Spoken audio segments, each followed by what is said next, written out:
Assalamu alaikum warahmatullah. Hello viewers, welcome to my another blog. This is Nawshad.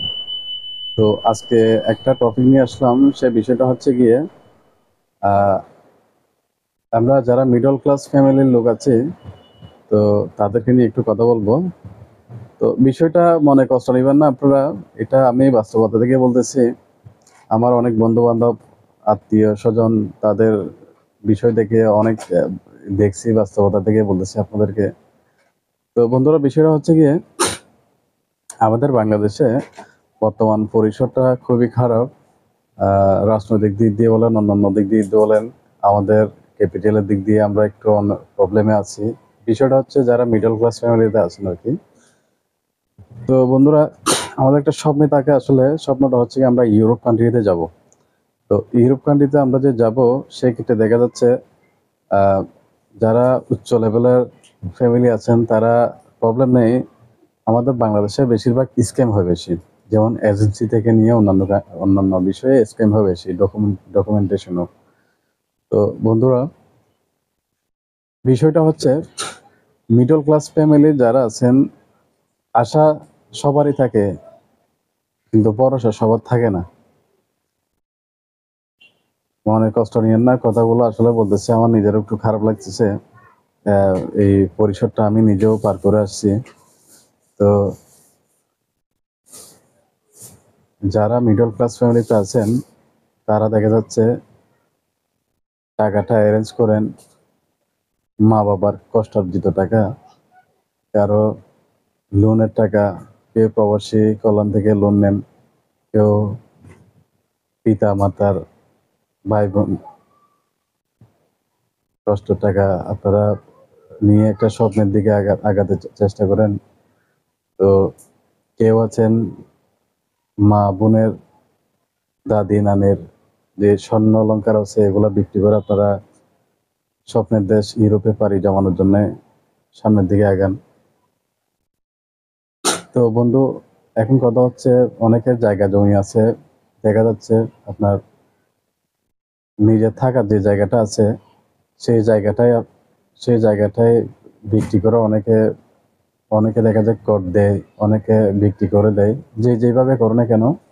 তো কিছু টাকা তারা cash capital করে 3, 4, 5 লাখ, বা এইভাবে আমি মেনশন করতেছি না। তো অনেকে এইভাবে করার পরে দালাল চক্রকে টাকাটা দিয়ে দেয়। তো দালাল চক্রকে দেওয়ার পরে সকল দালাল কিন্তু খারাপ না, আবার সকল দালাল কিন্তু ভালো না। যার কাছে, যার ভাগ্যে যেভাবে হয় আর কি। তো ইউরোপের বিষয়টা অ্যাকচুয়ালি একটু লেন্দি বিষয়, এটা মিডল ইস্ট কান্ট্রি নয়। এই মুহূর্তে মিডল ইস্ট কান্ট্রি কিন্তু ইউরোপের মতো হয়ে গেছে। সাপোজ আমাদের ইন্ডিয়ার কথা বলি, ইন্ডিয়াতে মানুষ আগে অনায়াসে যাতায়াত করতে পারতো। এখন ভিসা প্রসেসিং এর কারণে আপনি বিশ্বাস করবেন না, যেখানে আপনার 1,000 টাকা দিয়ে নর্মালি বা একটু বেশি দিয়েও আপনার একটা ভিসা করা যেত, সে দিক দিয়ে দেখা যাচ্ছে বিগত 2024 সনে 38,000 টাকা, 50,000 টাকা, 40,000 টাকা দিয়ে আপনার আপনার কি বলবো, ডাবল এন্ট্রি ভিসা করা গেছিল। বর্তমানে ডাবল এন্ট্রি ভিসা করা হচ্ছে সো টাফ। বর্তমানে ডাবল এন্ট্রি ভিসা করতে গেলে অল ডকুমেন্ট দেওয়ার পরও আপনাকে ভিসা তো হচ্ছে না, সেক্ষেত্রে 1 থেকে 1.5 লাখ টাকা। এটা কি মস্কারি কথা ভাই?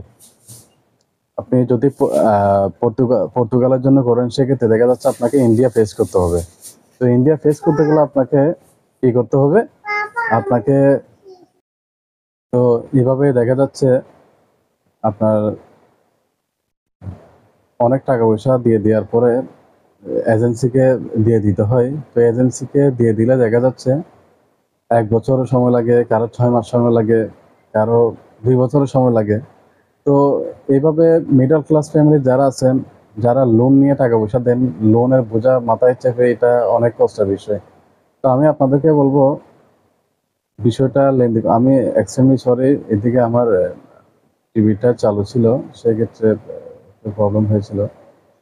তো আমি আপনাদেরকে বলবো, আপনারা ইউরোপ কান্ট্রিতে আপনারা যেতে পারবেন, ইউরোপ কান্ট্রিতে যেতে পারবেন ইনশাল্লাহ। ইনশাল্লাহ যদি আপনাদের নীতি ঠিক থাকে, আপনাদের মনে বিশ্বাস থাকে, আল্লাহ তাআলার রহমত প্রথমে থাকে, ইনশাল্লাহ যেতে পারবেন। আপনারা মিডল ইস্ট কান্ট্রিতে চলে যান। মিডল ইস্ট কান্ট্রি সেটা হচ্ছে সৌদি আরব, দুবাই। যদি ভিসা খুলে, সৌদি আরব খোলা আছে এখন, ভালো একটা এজেন্সি ধরে, ভালো একটা লোক ধরে, আত্মীয় স্বজন মিডল ইস্ট কান্ট্রিতে বেশিরভাগ থাকে। তো আপনারা এইভাবে চলে যান। তো ওখানে যাওয়ার পর আপনারা এই ওখানে যাওয়ার পর আপনারা রেসিডেন্সি কার্ড যখন পেয়ে যাবেন, আপনারা আমি বলি আজারবাইজান সেটা ইউরেশিয়া, তারপর যে আর্মেনিয়া ইউরেশিয়া, তুরস্ক ইউরেশিয়া হলো এই ডকুমেন্ট, এইসব কান্ট্রিতে যখন আপনার অনারেবল ভিসা পাবেন আপনি ইয়া থেকে, তোর থেকে আপনার এই মিডল ইস্ট কান্ট্রি থেকে। মিডল ইস্ট কান্ট্রি যদি আপনার কাছে রেসিডেন্সি থাকে, আপনি ইনশাল্লাহ এখানে যেতে পারবেন। তো এভাবে দু একটা কান্ট্রি যদি আপনি টোর দিতে পারেন, সেক্ষেত্রে আপনার ভিসা পাসপোর্টটা ভারী হয়ে গেল। ইভেন আপনি সৌদি আরব, দুবাই, কাতার থেকে আপনি ইউরোপ কান্ট্রিতে যাওয়া সহজ হয়।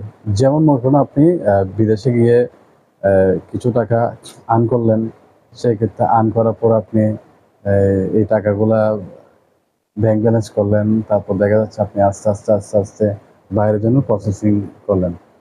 তো বন্ধুরা, আমি আপনাদেরকে বলবো আপনারা এই যে দিক নির্দেশনা যেটা দিলাম সেটা আপনারা ফলো করতে পারবেন, সেটা অনেকেই করতেছে। তো এখানে দেখা যাচ্ছে ওয়ার্ক পারমিটের জন্য বসে থাকতে থাকতে ওয়ার্ক পারমিটে ভিসা হয় না। তো অনেক সময় লেন্দি ব্যাপার সেবার। আবার আরেকটা বিষয়ে কথা বলছি, সেটা হচ্ছে আপনাদের কাছে যদি টাকা পয়সা ভালো থাকে, সেক্ষেত্রে আপনারা কয়েকটা কান্ট্রি যেমন নেপাল, ভুটান আপনারা ট্যুর দিয়ে আসতে পারেন। তারপর হচ্ছে থাইল্যান্ড ট্যুর দিয়ে আসতে পারেন। তারপর হচ্ছে সিঙ্গাপুর, তারপর আপনার মালয়েশিয়া, এইসব প্লেসে যদি আপনি কান্ট্রিতে যদি আপনি ট্যুর দিয়ে আসতে পারেন, সেক্ষেত্রে আপনার ভিসাটা একটু পাসপোর্টটা একটু ভারী হয়ে যাবে।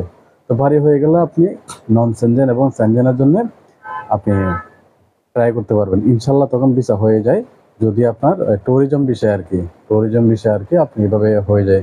তো আপনার থিঙ্কিং হচ্ছে কি আপনার ইউরোপ যাওয়া, যদি ইউরোপ যেতে গেলে আপনাকে যে কোনো একটা থিঙ্কিং এভাবে করতে হবে। তো বন্ধুরা, আমার বিষয়টা আপনাদের ভালো লাগতে পারে বা ভালো না লাগতে পারে, আমি এটা বাস্তবতা থেকে বলতেছি। আমার বন্ধু বান্ধব অনেক আত্মীয় স্বজন আছে। আমি শুরু করে একটু কথা বলে একটা উদাহরণ। এক ফার্স্ট আমি যখন ইউরোপে যাওয়ার জন্য, আমরা ফার্স্টে অনেক আগের কথা বলতেছি, এটা তো এখন ওই পরিসরগুলো নেই। একটা ছেলে, সে অনেক ট্রাই করছিল, তার হয়নি। তো আরেকটা ছেলে কি করছিল, সে রিজেক্ট হওয়ার পরে সে চলে আসার পরে সে হাঙ্গেরি ট্রাই করছিল, হাঙ্গেরি হয়ে গেছে ইনশাল্লাহ। আমরা সাধুবাদ জানাইছিলাম তাকে বাইরে। তো আরেকটা বন্ধু, সে আপনার সম্ভবত খুলনা বা ওই সাইডেরই হবে। সে কি করছে দেখেন, সে লিবিয়া দিয়ে সে ইতালি চলে গেছে। 2 মাস ছিল। তারপর হচ্ছে গিয়ে তাকে একটা তার একটা ইয়া হয়েছিল, ওই ওখানে কি বলে বিভিন্ন ধরনের ইয়া থাকে না, ওই মাফিয়া। তো মাফিয়া ধরছিল, মাফিয়া ধরার পর তার থেকে সর্বোচ্চ তার 16 লক্ষ টাকা গেছিল। দুইবার ধরছে, দুইবার ধরার পরও সে এইভাবে পার হয়েছে। এখন কথা হচ্ছে, তার বাবা ছিল, মার ছিল, তারও ফ্যামিলিগতভাবে ক্যাপিটাল ভালোই ছিল, সেদিক দিয়ে সে চলে গেছিল। এখন আমি মিডল ক্লাস ফ্যামিলি, সে যারা আছেন কষ্ট নেবেন না, মিডল ক্লাস ফ্যামিলি বললে কষ্ট নেবেন না, এটা বাস্তবতা থেকে নিন, বাস্তবতা সবসময় মেনে নেবেন।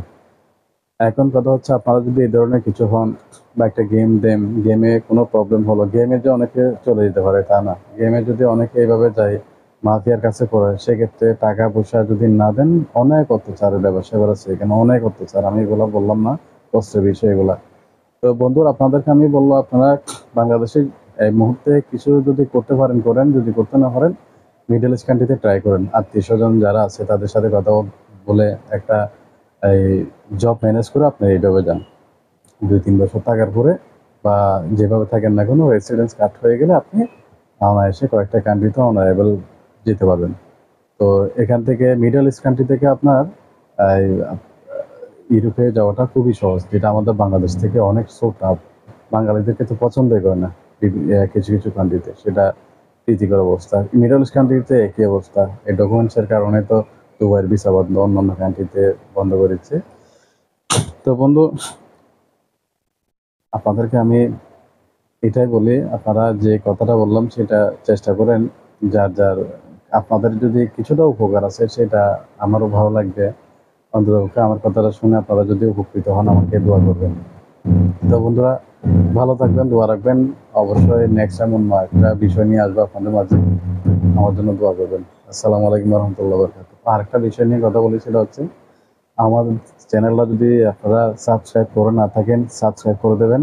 যদি সাবস্ক্রাইব করে থাকেন তাহলে ভেরি ভেরি থ্যাঙ্কস। অবশ্যই লাইক, শেয়ার, কমেন্ট করবেন, বেল আইকনটা বাজিয়ে দেবেন। আসসালামু আলাইকুম রহমতুল্লাহ বরকাতুহ।